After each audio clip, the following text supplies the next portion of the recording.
জীবনে এমন মানুষের সাথে মিশবেন যেন আপনি তার কাছ থেকে কিছু শিখতে পারেন।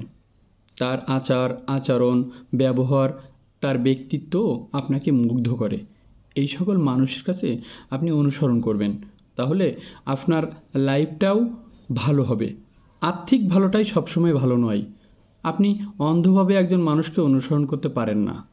তাকে দেখতে হবে, বুঝতে হবে, তার আদর্শ অনুসরণ করতে হবে। আপনাকে যদি মানুষ ব্যবহার করে, আপনি ব্যবহৃত হবেন না। শুধু ভালো কাজের উদ্দেশ্য দেখালেই সে ভালো হয়ে যায় না।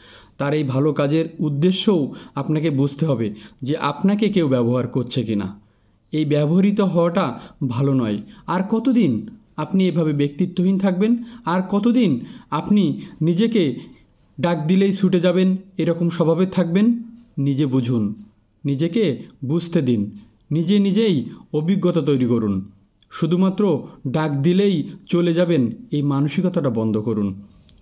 চিনে জেনে মানুষের সাথে চলুন, দেখবেন তাহলে সামনের পথটা ভালো হবে।